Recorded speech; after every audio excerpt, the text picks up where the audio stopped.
Alright, here we go with the fourth run of 2016 of the Four-Job Fiesta. It is a classic run. As you can see, I have jobs that are all from the first Final Fantasy game. I did go through very quickly my equipment setup with everybody. You can see I've got Thief, 2 Knights, and a White Mage. As classic parties go, it's not too bad. The White Mage really is the most versatile character that I do have. One of the disadvantages of this one, or one of the limitations, is the natural setting in which the abilities are not allowed to be switched between characters. So I can't have more than one character casting any white magic spells as much as I might like to. So unfortunately, during this first phase, I can't have 2 characters casting Image and Shell. I do just have the White Mage do it 1 at a time. The Thief does have the blink effect from the Mirage Vest, which I will be resetting with the Mirage Vest glitch a number of times throughout this fight. The glitch very simply works just by changing your equipment setup during battle. So that resets your resistances and your defenses and some passive abilities, including the Mirage Vest. So most of the time that effect works against you, but in this case it works for you. The Thief has the Chicken Knife, and Capture is what would later become Mug, which overrides the Chicken Knife's check for trying to escape a battle. So the reason he's mugging X-Death over and over again, even though there's nothing else to steal, is to avoid that 1 in 4 chance of trying to escape the battle rather than executing the attack. Shell will help protect me from the white hole spell of X-Death. It gives you an extra 50% magic evade in addition to what your level and what your magic evade from equipment give you. Also, the Aegis shield on one of the knights will also prevent white hole from landing, as it protects me from the stone ability, so from the stone status, I should say. So now, once I've gotten Shell set up, so she has the Genji shield, now that I have Image and Shell set up, I no longer really need that physical defense, so all the knights have the double grip ability equipped. So when they do go just with a sword in their hand, they will double grip it and double their damage. I did not do it for Lena, as Lena has the Aegis shield, and that will keep her from getting white hold. Or so I believe. So I kept that in her hand, but now that X-Death is in the middle part of its AI routine, where its hit points are about halfway gone, it does enter a rather dangerous phase where it can start casting things like Holy, as you saw there, and then when it gets really weak, it can start casting things like Meteo. Now that we've gotten it into the more dangerous part of its routine, I'm going to start trying to rush it down with damage. Holy is my... There's white hole landing on the Thief, and as you can see, it applies both death and stone status if it does go off. It does have a chance to miss, and Shell would have helped with that, but unfortunately I did not have Shell on the Thief at the time, since he was still recovering from that death. So the reason I sandbagged up during the beginning and just defended and guarded with those knights until I got the defensive setup was because I did want to have everybody on board for attacking. All offense all the time, so the White Mage could start casting Holy. Again, Holy is my most damaging ability by a pretty good margin, although Kara with the double grip Ragnarok certainly does help. She gets pretty close there, and that was a miss from the Image ability. So now I have to decide if I want to go offensive or go defensive. Defensive would be to cast Blink or Image on Lena there, but I decided to go offense and just go with Holy. Because I do want to rush X-Death down, because when X-Death makes the transition, I do want all of my characters hale and hardy. With Shell, with Image if I can swing it. And that was a very successful first phase. Everybody has Shell. The Thief can reset his blink at any time he gets a turn, which he should. The strategy here is going to be to try to rush down the Almagest piece, which is up on the bottom with damage as quickly as I can. I did attempt one shot earlier, trying to land gold on the Almagest piece with the ancient swords from the two knights, but it is a little bit of a long shot because it only procs, it only attempts to cast a spell, I think, 1 in 3 times, and then you still have to overcome the magic evade, and I believe also the level check, although it's something I'm not entirely sure of. Someone may correct me on that, but I believe procs from weapons still have to overcome the level check and the magic evade check, just as if you were casting it directly on the target. But long story short, on that battle, I just got too far behind, eating a couple of Almagests and a couple of Grand Crosses. So in this attempt, this is the first attempt at this strategy, I am going to try to go all offense on the Almagest piece and rush it down with damage. It has about 50,000 hit points.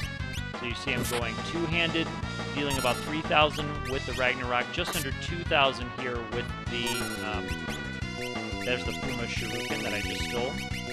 That's with the chicken knife. She's going double grip, 2,500. She has the Excalibur. And Ferris, my white mage, is going to set up the magic lamp for the kill shot, which will come in a little while. This is the Bahamut spell, and I'm going to use the magic lamp twice with the white mage because she has obviously the highest magic stat, and the magic lamp, despite how practical it would have been to use a static number, it does use the magic skill of the user of the magic lamp. Delta attack does a little bit of damage and applies the stone status to the target. So you see he ate the stone status there. Here is Leviathan from the magic lamp. And now, critically, I get a little bit muddled as I was playing this, and I lost track of where I was in the magic lamp routine. After things got a little bit hairy, I forgot that I had already used both of them. So I get a little bit hesitant and a little bit defensive as the battle gets near its end. Right there, I was just waiting for Almagest to fire off. I decided to leave the thief stoned there because had I removed stone status, he would have died anyway. So I did almost a little bit of Final Fantasy I speedrun strats there in the Earth Cave, and here I mis-execute a Phoenix Down Elixir combo because the Elixir has a faster triggering delay than does the Phoenix Down, so I should have waited with that second character with Lena to use the Elixir until after the Phoenix Down had triggered on Kara to Ferris. So now I'm a little bit behind in health. I'm a little bit behind in my defenses. Image is going away. Shell has been removed from a couple of characters by dying and reviving, and from the Dispel ability. All 4 parts of X-Death are going to be pretty rough on me, and without the shields, I don't really have a way to defend against the physical attacks that are going to be coming in. And the physical attacks from the top piece, the back piece, the front piece is the heavy physical attacker, but the other ones do have the ability to use the fight commands throughout their scripts.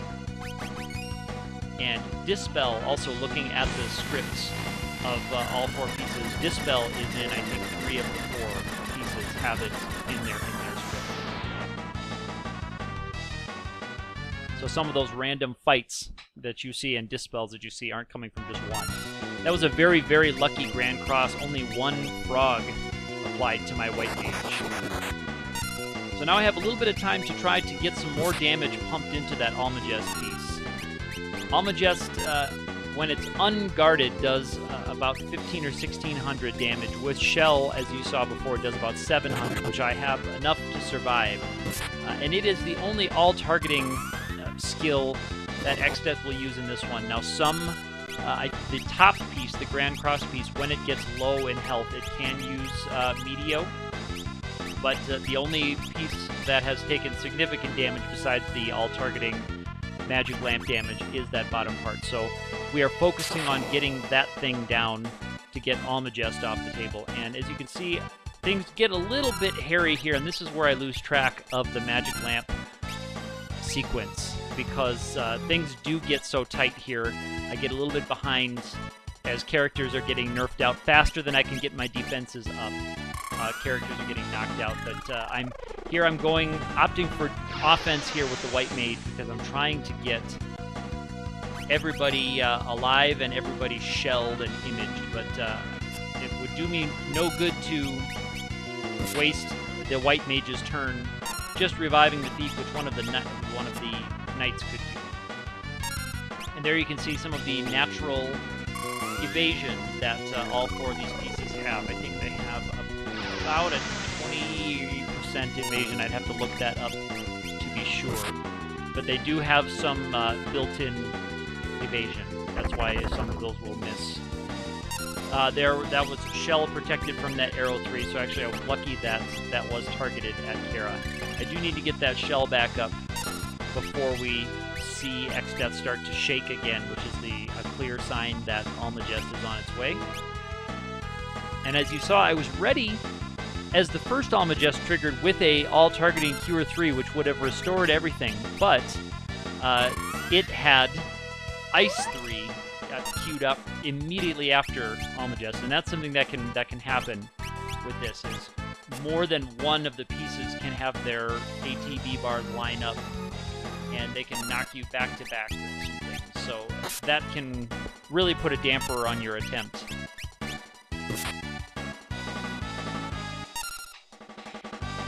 And so I'm hanging back a little bit here, trying to decide if I should shell again or just wait for Almagest. I do wait for Almagest, decide to go it with just 2 characters alive, cure them back up, and then try to work those characters back to life and back to health to get them imaged, to get them shelled.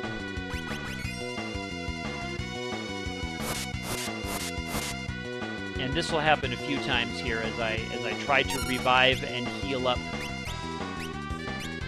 my characters and reapply my defenses. And this is how X-Death fights can go. When you don't have a good way to deal with the bottom piece, the Almagest piece, and there was a badly timed Dispel, knocked out my shell and my image, and the attack came in immediately after.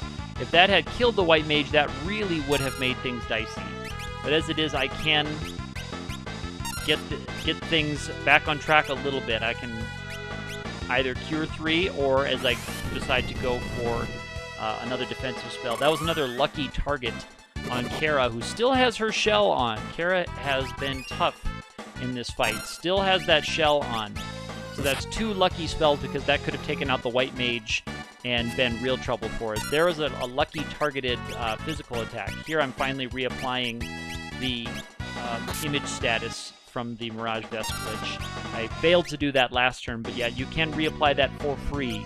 You just have to make sure to change your equipment, and that even is just putting the chicken knife in the different hand and then switching it back before you take your action, and then that will reset everything. And right there, finally, the Almagest piece is gone. So now I can focus my attacks on the Grand Cross piece and try to avoid another Grand Cross from happening by getting it through its AI cycles. A couple of these pieces, most notably Grand Cross, has a different AI routine depending on its hit point total. At the beginning of its turn, it checks to see how many hit points do I have, and if it has hit points in a certain range, it goes to its next step in that AI routine. So the Grand Cross piece has one routine when it is about half health or more. It has another routine when it goes from about 30,000 to about 15,000, and then a further routine from 15,000 to 0. So if you can get it through those steps without it triggering Grand Cross, it actually will reset its routine when it crosses an HP threshold. So if you can damage that piece quickly enough, you can avoid any Grand Crosses at all, actually. If you have a way to boost your damage, which unfortunately with this classic party, there isn't really a good way to boost damage besides double gripping the high-end Knight Swords and boosting Holy with the Sage Staff, which is what the White Mage is doing.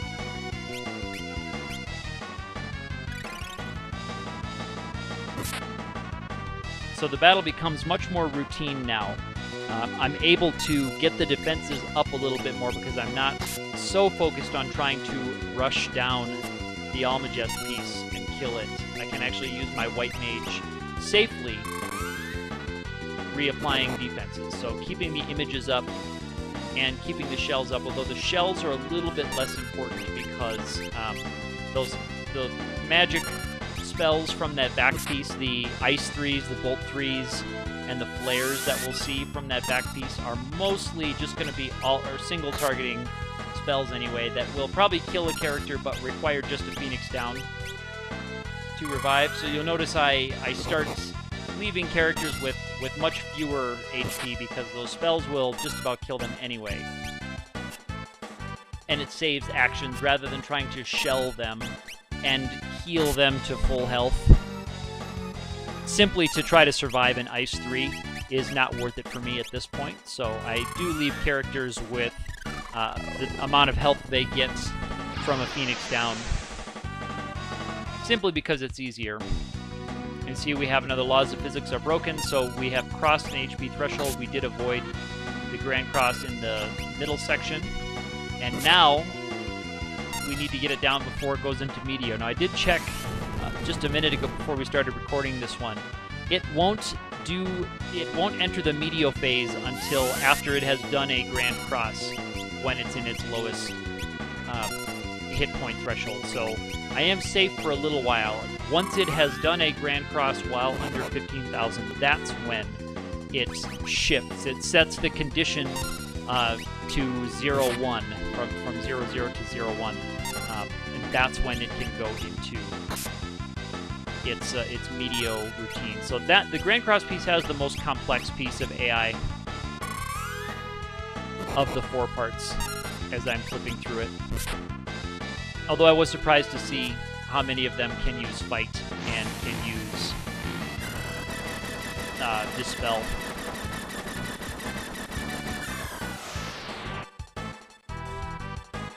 And let's take a look at this Grand Cross. Here I pause. So we have Blind and 2 Mutes. Now, unfortunately, the Mute landed on the Mage, which is not great. And Holy is going to nerf her, but again, even if she had Shell, probably could Shell and full health probably couldn't have survived that Holy. So that's one of the reasons I'm just going with Image to survive the physical attacks that are going to come from that piece. But now, it is possible that the Grand Cross piece could use Meteor. So I would have to be careful. But here, I got a lucky Light Staff Steal. Grand Cross piece did die there after that last attack. I did get a lucky Light Staff Steal from Halicarnassus as I was using Mug or Capture to avoid the Chicken Knife proc. So with the White Mage muted, I actually got to use that Light Staff to break it on X-Death. Now, one of the classic ways to defeat earlier X-Death at the end of World 2 is to grind out rare drops on the Light Staff and break them to cast Holy. So I was pretty proud to be able to actually do that in a run right here, and I wouldn't have had reason to do it other than having to be muted at that point. Here's Delta Attack again, so that's back to the beginning. That's a small amount of damage. It has pretty variable damage, I've noticed. Delta Attack can go from very little to a decent chunk of hit points, but mostly it's a stone spell. So now this is where I get a little bit wary about my Magic Lamp situation. Normally, I would just want to make sure that one character's ATB bar was full or almost full every time I attacked this front piece, because I would want a character to be able to immediately use the Magic Lamp to summon Odin to knock out that back piece before it can enter its Berserk phase, because if I screwed this up, even one Almagest or one Meteor could end this run, even after all of the execution and all of the work that we've been through. One slip could end things for this particular party. And most parties that are not high-leveled can't withstand much punishment from a Berserk.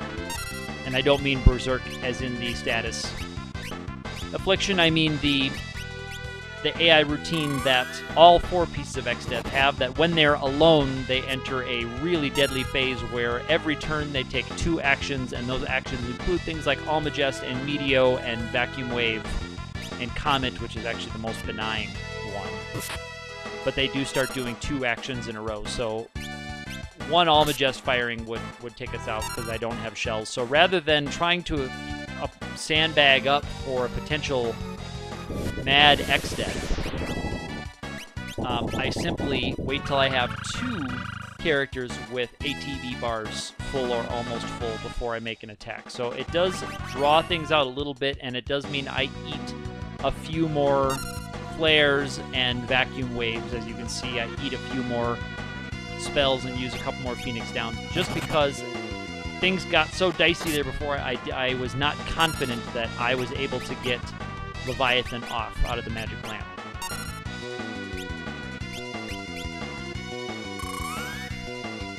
So I'm exercising an abundance of caution here,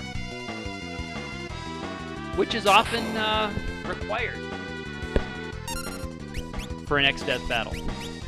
You often have to have an abundance of caution, or XDeath will just crush you.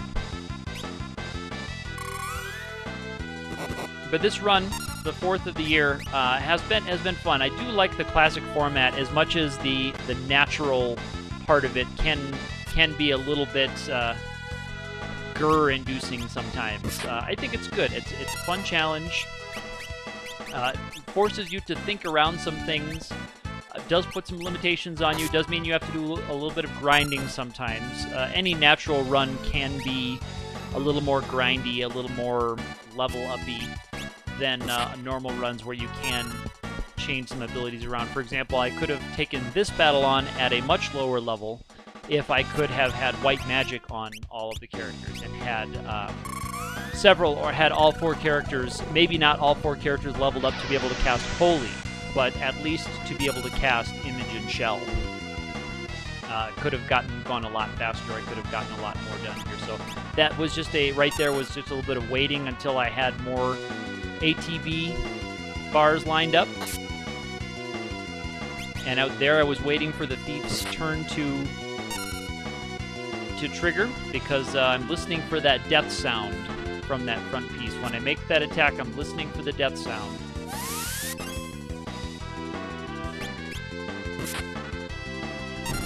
And there's the death sound, and it's up to the white mage. Here's where I find out, did I indeed get Leviathan off? And I did. There's Odin for the win. So he does come back, only to disintegrate. So I did not have to exercise that abundance of caution that I did, but I'm glad I did, because it means that I didn't have to restart this battle and go through this whole thing with you again. The luck that I got in this run has been something for the ages, particularly the steal and drop luck. Just with my Thief, I have picked up a lot of really rare things that a lot of players don't get, especially me, don't bother to try to get, or when you are trying to get them, it can take you hours to get them. For example, the Dragon Whip. I got it on the first action, stealing from Shinryu. I picked up the Dragon Whip, which is, of course, useless to me. I got a Giant Gauntlet. I've got Katana steals. I've got all kinds of interesting stuff in my inventory that most of it is useless. A lot of it was sell bait, so some of my money did come from that. But it's been pretty fun. So that is it for Run 4, Classic Run. I'll probably do one more run this year in 2016. I know I haven't done as many videos this year as I would like to have, but I'm hoping to do a little bit more as we go on into the future. For now, I think that'll be it for me. Enjoy the first little bit of the epilogue.